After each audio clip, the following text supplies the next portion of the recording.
a stagecoach, Civil War soldiers, and a demon named Amaymon. My name is Jude, and I've lived in a small city in Virginia my whole life. Been in the same house for almost 40 years. I've always wanted to move to the country and had my eye on a certain home since I was a small child. My father and I used to go fishing in the country ever since I could remember. We'd shoot skeet and have target practice on weekends from sunup to sundown, riding in his old '79 Dodge Ram Charger. I loved that thing. It ran forever, but had rust holes the size of pizzas in it. One day my fiancée and I were riding our motorcycle on a warm Sunday, and I saw the old turn-of-the-century home that my father and I would pass to go to the country. It was for sale, and I quickly stopped by to take a closer look.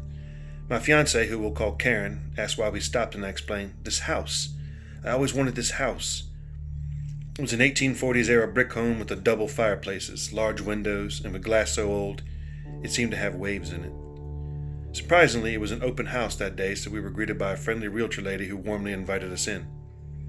As we walked in, we were mesmerized by the tall ceilings, hand-carved tiger oak staircase, and knotty pine floors. It was huge, having 4 bedrooms and 3 bathrooms. I dared to look at the price, and when we finally did, were surprised how affordable it was. My home in the city was paid for and had all upgrades completed. I had a buyer and quickly placed a bid on my future country home. About a month went by, and we were told by the realtor that the home was ours. I could hardly contain my excitement. We started to move the following weekend and made the home ours, putting up curtains, painting. It was a dream come true, for not only me but my fiancée Karen and her 10-year-old son Logan.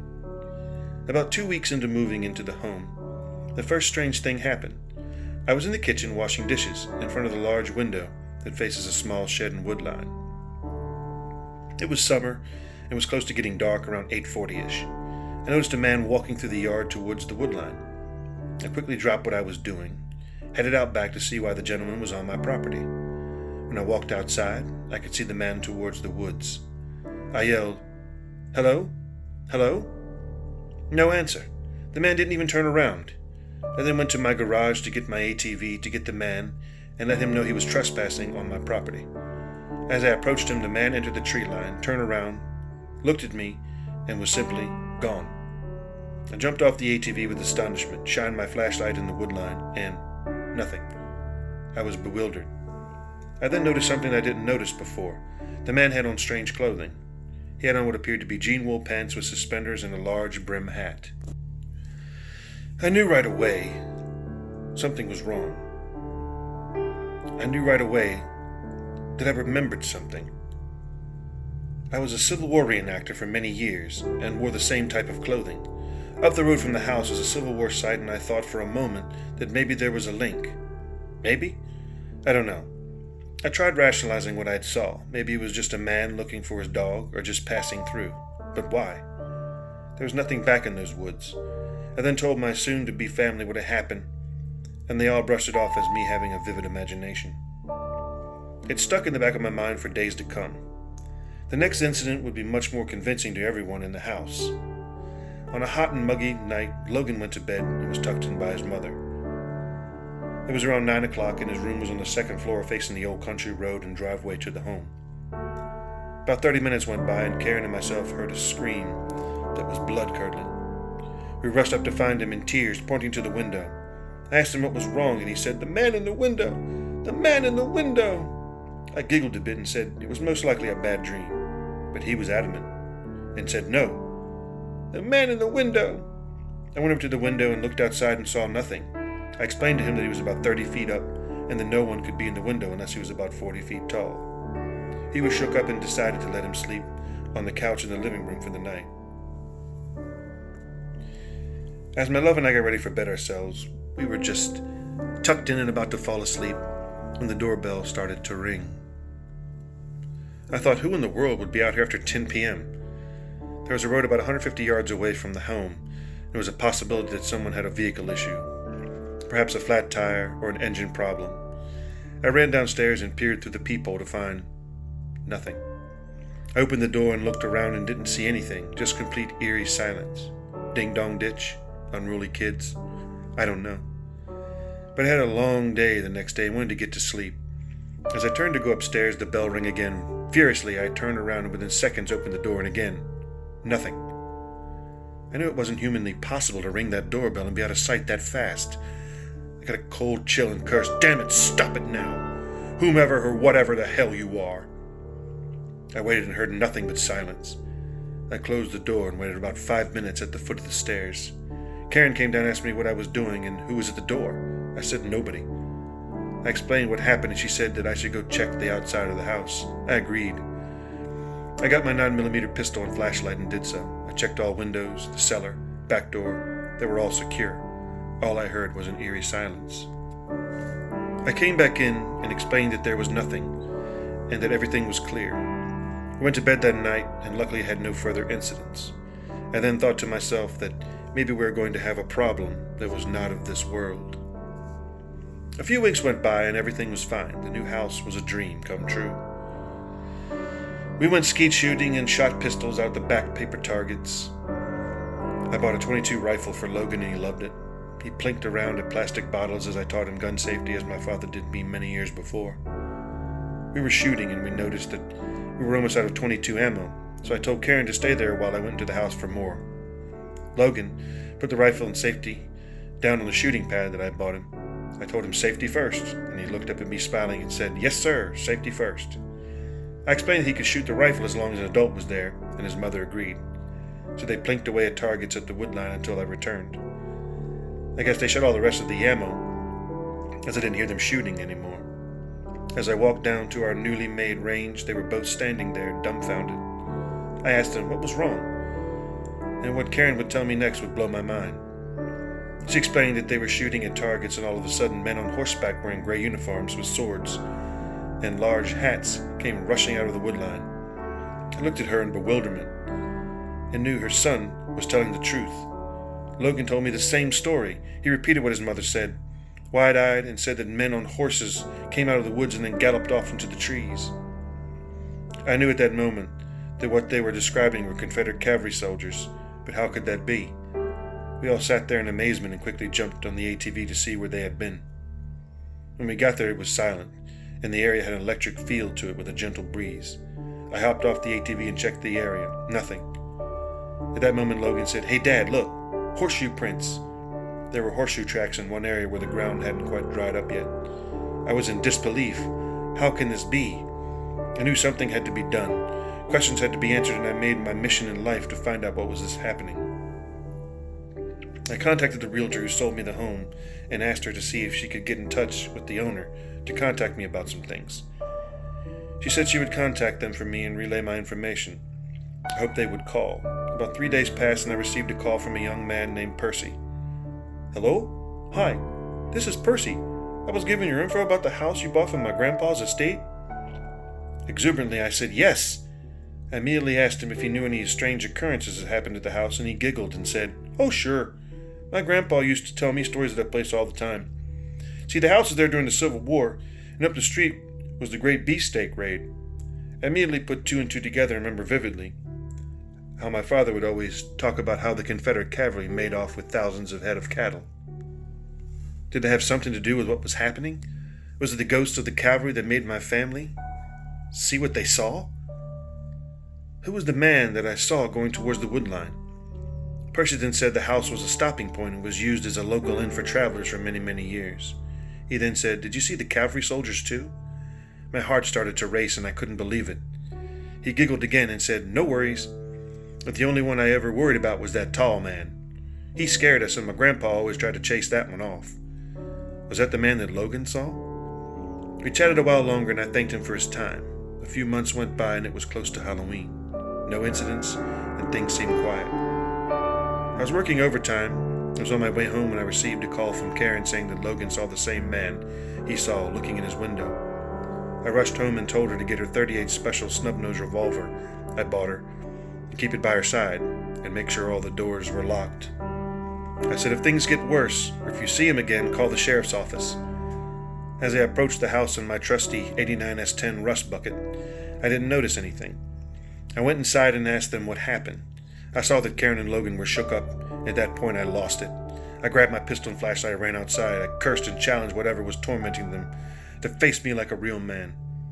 As I turned the corner to the side of the house, I saw a crouched black figure leaning over, still as a statue. I raised my pistol in light. My heart was pounding. My hands were shaking, and I yelled, "Turn around!" The man didn't move. I yelled again, "Turn around and let me see your hands now." At that point, Karen had heard the commotion and came to the side of the house. I said, "Don't come over here. Call the sheriff's department now." She said okay and ran back into the house. I slowly walked up to the black-clad figure, and what happened next will forever be burned in my memory. I got about 20 feet from this thing, and it slowly turned to me. It had pitch-black stringy hair, like straw. The face was white as milk, and it smiled at me with this devilish grin. Its teeth were yellow and jagged. It seemed unfazed by me and my weapon pointed right at it. It then stood up and just kept going and going and going. It seemed like it was 8 feet tall, lanky, making cracking noises as it stood on its side, like its bones were breaking. I then yelled again, "Do not move! I will shoot!" It turned its head and stopped smirking, and had this hateful scowl on its face like, "How dare you!" At that moment I saw blue lights entering my driveway. It was the sheriff's department. I turned back to the thing and it looked away for a moment, then looked back at me, snapping its head in a mechanical motion, as if to say, "I'll be back." It turned and ran with a quickness that wasn't humanly possible. 2 sheriff's deputies came up with guns drawn, and I quickly stated I was the homeowner. They said, "Where's the suspect?" I said, He ran off behind the house." The deputies quickly went around the house with the lights and guns out. After a few moments they came back and said they didn't see anything and asked me what did he look like. I didn't respond. They asked again, "Sir, what did he look like?" I said, "If I told you, you're going to think I've lost my mind." I then told the deputies what had happened. One of them looked at me like I belonged in a loony bin. The other approached me and said, "I think I know what you're talking about. I came out here a few years back for the same kind of call." I felt relieved. I told the deputies that I've been going on about this thing for a long time, and they offered to sweep the house just one more time to make sure. They told me good luck and left for the night. Before they left, one of the deputies gave me a business card from a friend that had specialized in this sort of thing. It was a local ghost group. I put the card in my pocket and vowed to call the next morning. I called the number on the card and was greeted by, "Virginia Paranormal?" I started at first and said, "Hi, I got your card from a deputy sheriff." "Oh, that's my friend Deputy Maddox," she said. She then asked what was going on. I explained everything to her. She was understanding and advised they could come to the home as early as that weekend. The weekend came and the group arrived at 7 a.m. They had a lot of equipment, and there were 5 of them. They introduced me to one of their team members named Paul. He was the team's so-called psychic. I've never been a believer in psychics and sort of laughed to myself when he said he was a sensitive. He shook my hand and said, "Your grandfather says hello, and he is sorry he could not ever have met you." I scoffed and said, "Yeah, right. Who doesn't have a grandfather that they never met to meet?" He then said he was happy that I got to read his letters to Rosa. I was shocked. My grandfather was a German soldier who was killed in World War II. How did this man know that my grandmother's nickname was Rosa? From that moment I was a believer. Paul then walked immediately upstairs to Logan's room. He said, "This is where he scares your boy. He's a bad one. There are others here, but they mean you no harm. But this one, he's got bad written all over him. He wants your pain, your fear. But not after today. I'm going to send this one back." "Send him back?" I said. "Yes," Paul said. "Back to hell where he belongs." My heart sank. The crew set up their equipment all through the house, cameras, infrared thermometers, and other wild-looking things I'd never seen. I was still worried about what Paul had said earlier, about sending this thing back to hell. I approached him and said, "What is this thing?" He said nonchalantly, "Oh, he's a demon. I don't know what his name is, but he's definitely a demon. I'm glad you called us because he's strong. Very strong." One of the team members called out on the portable radio that they were asking if any other team members or homeowners were outside. None of us were. They were getting readings of movement outside, and 2 of the team members went to investigate. After about 3 minutes, I hear one of the team members yell over the radio, "Oh my God! Oh my God!" and a bunch of garbled chatter that we couldn't understand. We ran out and saw the lead investigator leaning over one of his colleagues. He was white as a sheet and breathing heavily. He said, "I saw it. It was 8 feet tall. It ran at me, and then just disappeared. The face was white and waxy, and his teeth were jagged and yellow. His eyes were pitch black. It was the same thing that I saw the night the deputies came. We heard a commotion from the roof and looked up, shining our lights. There it was, clinging onto the roof like some sort of cat, staring at us. Steam seemed to be coming from its mouth before it darted away. Paul came outside and stated that he had made contact with the thing. It was a demon, as Paul said. And then he started yelling and mocking the white-faced beast. He said, "You don't scare me. All you are is a coward that frightens children. Tell me your name." There was a commotion in the backyard that sounded like tearing metal. We looked around the backside of the home and noticed an old tractor had been torn to shreds. If it could do that to a large machine, what could it do to a human being? We then heard the most frightening voice I have ever heard. It said, "Ego sum ille autum vocatis Amaymon." Paul then said, "I command you to leave now. In the name of Christ, leave." All of a sudden, the door to the home started violently slamming. Lights were going on and off. The chandeliers swung wildly. A deafening sound was heard. Paul then screamed, "Now! Go! Now!" Everything seemed to get louder and worse. The house seemed to come alive. Then, it all stopped. Paul fell to the ground and said, "It's gone. You're safe." I helped Paul up and asked him what that voice was and what did it say. Paul said that was Latin. And it said, well, I really don't want to say. I said, "Tell me. I have to know." Begrudgingly, Paul said, "I am the one they call Amaymon, an ancient demon." Paul said he's a bad one of the worst, but he's gone. For now. "For now," I said. "Don't worry. If he comes back, I'll come back too." Paul went into the house and burned some sage in every room as he repeated, "Nothing negative can stay here. Nothing negative can stay here." I thanked the team and Paul for everything. He left me his personal number and said to call any time. It's been about 4 months. We've heard a few bumps and noises, but haven't seen any apparitions. I don't think I'd mind seeing those cavalry soldiers again, or maybe the man I saw in the wide-brim hat. As for the demon, I don't want to ever see him again.